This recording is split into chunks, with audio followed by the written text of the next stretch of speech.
Mic check 1 2 3. Mic check 1 2 3 4 5. Mic check 1 2 3 4 5. Okay, cool.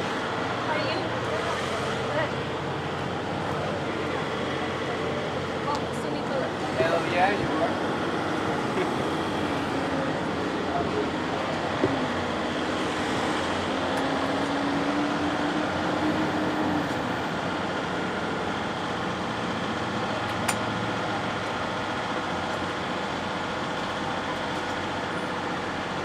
I don't want to step on it.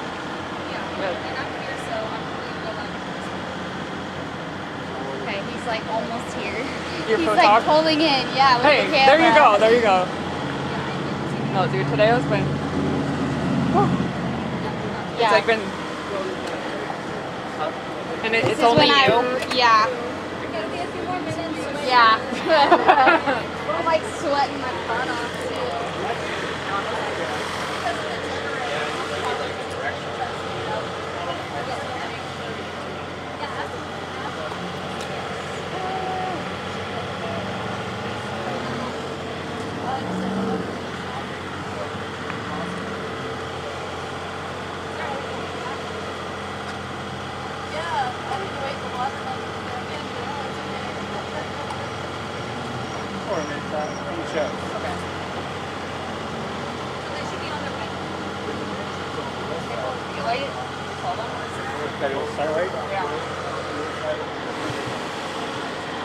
Are they going to?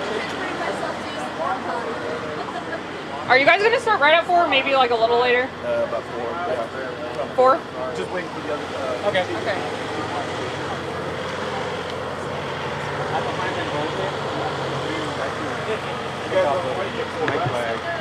Oh yeah. Like have them just go back and forth. How do you take it off? Oh, you undo that. What happened to you? Yeah. Oh well, it's not coming off right. Yeah, I'm right there. I moved the phone. Yeah, we Phones, moved yeah. the phone.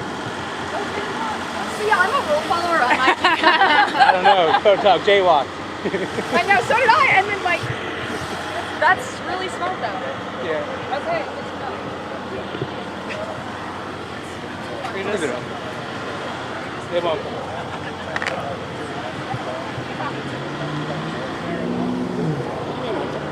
Again? Mic check.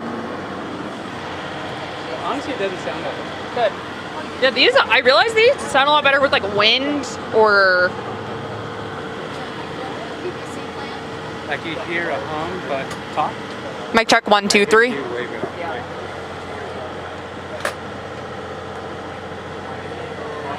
Michael, what'd you do? Off the water line. Good. On the same shade. I was like, put the shorts on. Man, I'll leave the seat back.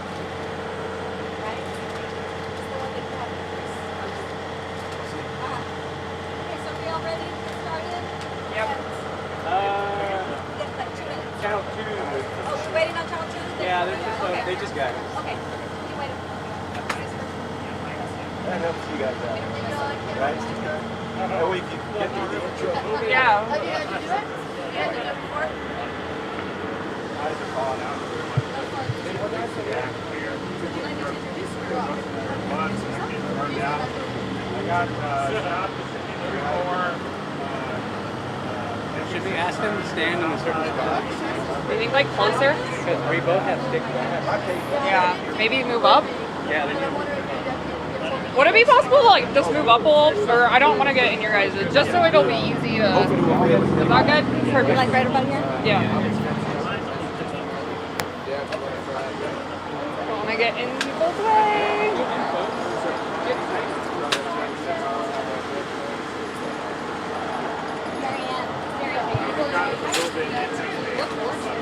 Exactly. I'm like, I got the sweat mustache going. You know how it is. It's a nice kit though. I like that bag. Be ready. It is nice until you have to like lug it all around by yourself.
It's not in the way, right? No, I'm gonna get closer.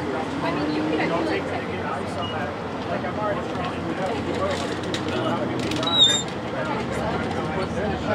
You almost hit yourself.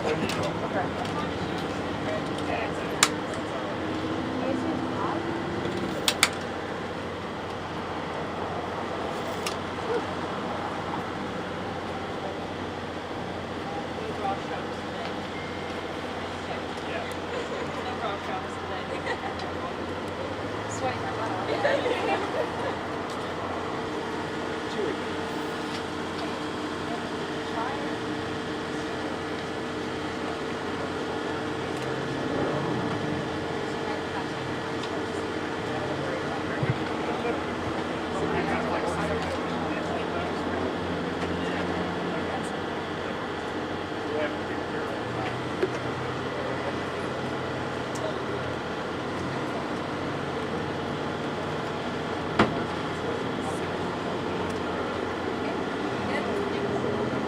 Is everybody ready?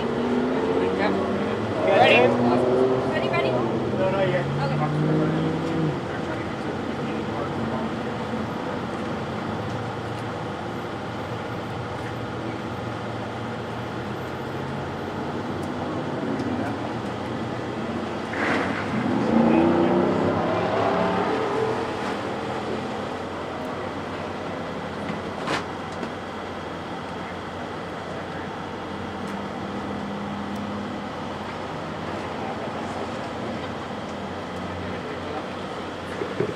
That's quite the sight. Rolling.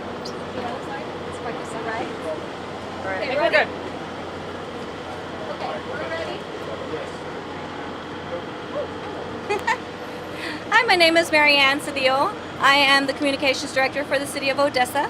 We're here to talk about the water main line break that we've had, the situation from yesterday to today. And today we're going to have several city officials speaking with you about the situation, the first of which would be Mayor Hoven. So let's recap what happened. So yesterday we had a major water break in the intersection of 42nd and San Jacinto. This occurred approximately about 6 p.m. Crews have been actively working on isolating the break on the line through valve system that we have in place. Crews, however, were unable to isolate the line. As a result of that, because of the critical nature of the loss and pressure, we were compelled to take the plant offline to begin the repairs that are ongoing as we speak. Water levels have reached a point, a boiling notice has been issued and is ongoing as we speak. The City of Odessa today set up a water distribution site that we're calling pods at this following locations: McKinney Park, 625 West Pool Road, Hector County Coliseum, 4201 Andrews Highway, Far West Event Center, FM 1936 and West University. That all began at 9:40 p.m. We will continue to distribute water to the citizens until supplies are depleted, or 7 p.m. today. That will be the hard stop. Let me reiterate, crews are working tirelessly. They're working around the clock. They've been on site since 6 p.m. We're going to mediate this solution, and we are also receiving outside help. Midland has been a big help. They have sent equipment and they have sent crews, and so we are working. We have in contact with the state We have more water en route, and so what I'm going to do it now, I'm going to turn it over to Chief Alvarez, and he's going to give you an update on operations. Chief. Thank you, Mayor. My name is John Alvarez, Fire Chief, City of Odessa Fire Rescue. We have established a unified command here. This is our incident command post, and so we're going to be operating from that. Obviously, we've got some representatives here from Odessa Fire Rescue, our Odessa Police Department, obviously our Utilities Director, Streets Departments, Parks Department, Texas Commission on Environmental Quality. We have our PIO, and we also have some representatives here from the Texas Division of Emergency Management, and our disaster district chairman that is represented from the states. And so what that allows us to do is, since we have declared a disaster declaration, that allows us to get additional resources here. We do have some assistance as well from the city management and the mayor's office. As the mayor mentioned, we do have pods, points of distributions at those locations. We're going to continue to operate those. We have personnel from various agencies that are operating those in those three locations. We have assisted the hospitals with some of their needs. I know that medical center was needing some water for their chill plant, so we wanted to make sure we provided that for them. We have delivered water to the nursing homes that were in need of that. As far as our fire suppression activities, we do have resources on site at several of our fire stations where we have access to water in case we do need that. And so those resources came from Midland County and Northeast Volunteer Fire Department. So a lot of moving pieces, and again, we just ask for your cooperation and everything on this. And I will at this time turn it over to our Director of Utilities, Tom Kerr.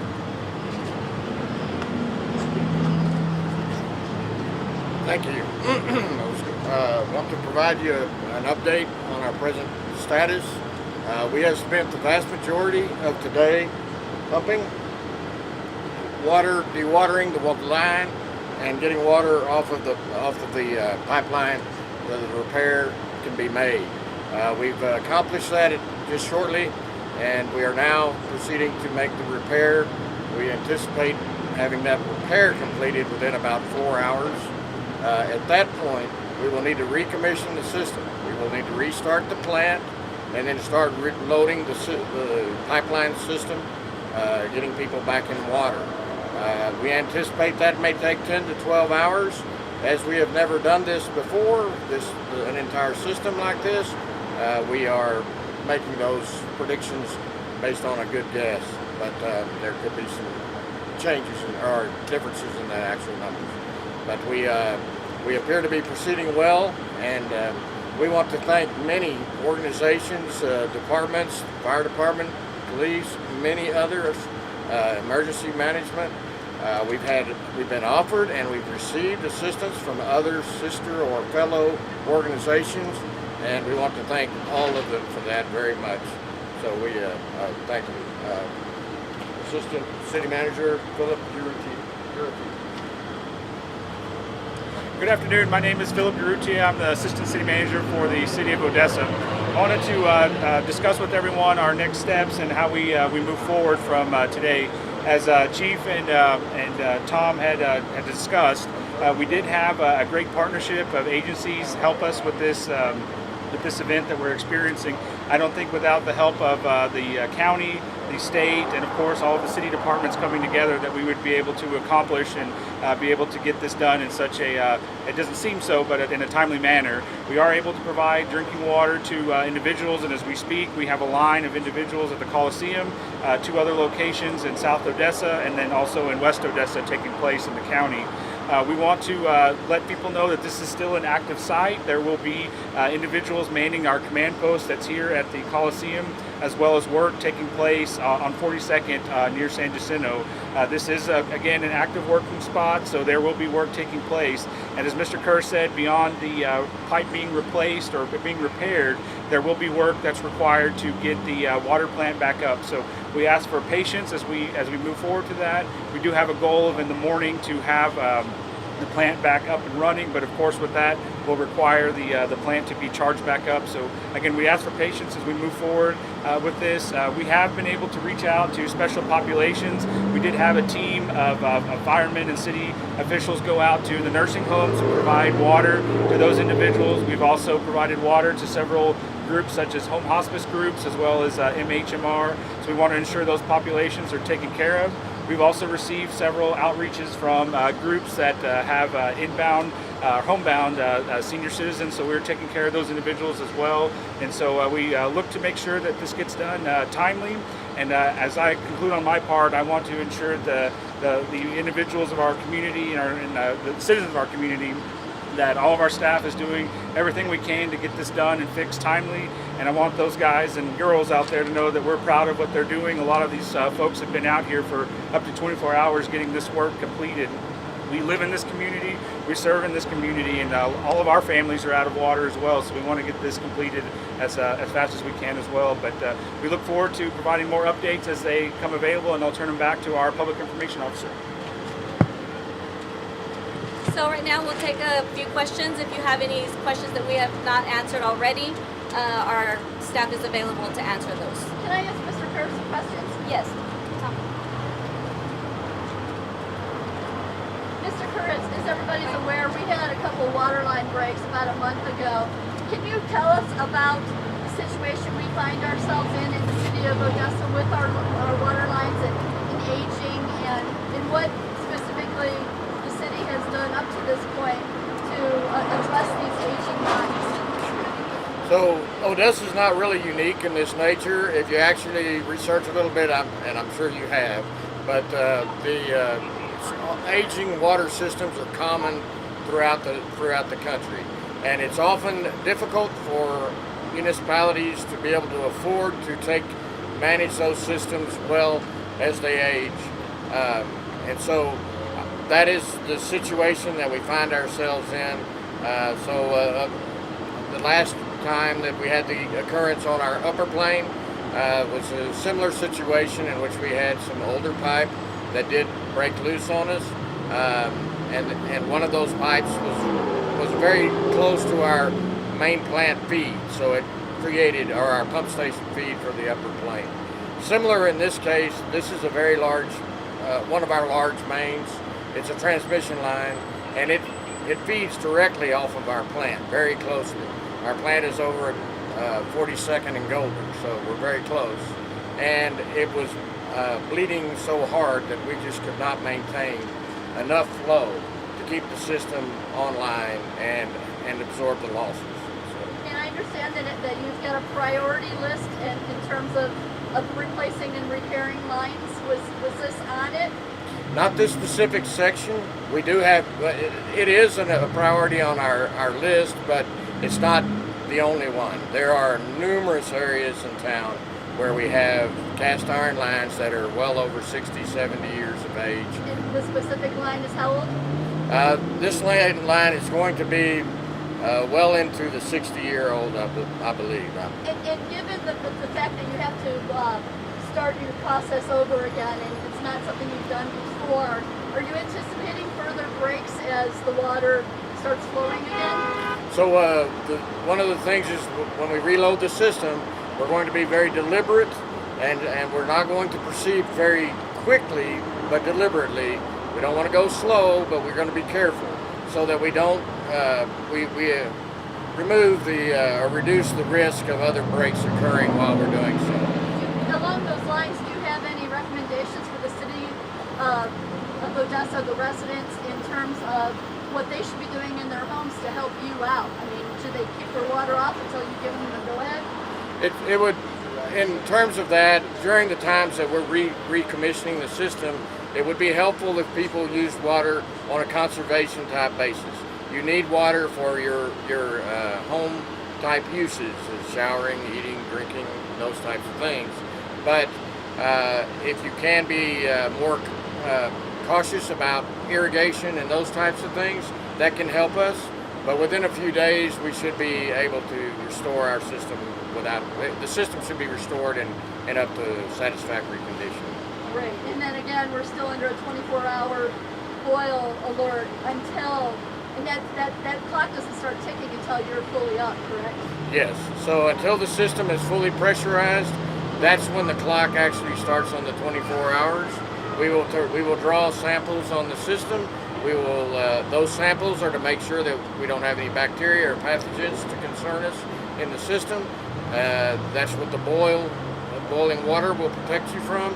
And then at the point that we get a clear test, we're clear of all those problems or concerns, then we will be able to turn the system loose.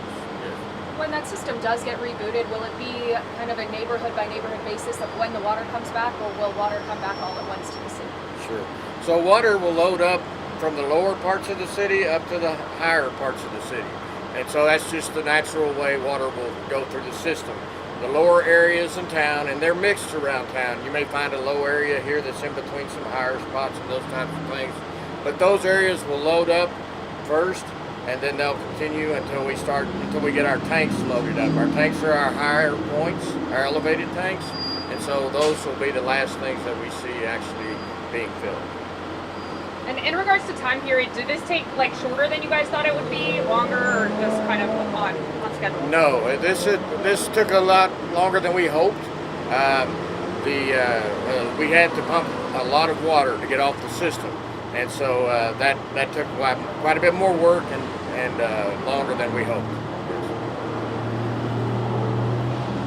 Okay, any other questions? I have a question for you. Yes, ma'am. So based on the timeline we were given, about 4 hours for the brake to be fixed, and then about 10 to 12 for the system to be recalibrated. We're going to stop giving water here this evening. Is there any tentative plan to continue distributing water through tomorrow if need be? I think that would be a question for Mr. Orita. Okay. He's talking about what we're doing tomorrow. Okay? Yes, so there is plans to provide water tomorrow. We do plan on closing our operations today at 7 o'clock. We anticipate that's when we will run out of water. However, in working with the state of Texas, we do have more water on its way, and we do plan on operating again tomorrow. And what we ask the citizens to do is to look at our social media and press releases we release for when those operating hours will be. Awesome. And when it comes to the water, is that kind of a reserve that the state has? Like, where do you guys get that exactly? Sure. So a portion of the water is coming from the Texas Department of Emergency Management's warehouse in San Antonio, and other portions of the water are coming from private business such as Home Depot, Lowe's, that type of business. Okay. If we don't have any further questions, we thank you all for coming. If you have some individual interviews that you'd like to have, our staff are here for a few minutes, and you may have those as well. Thank you.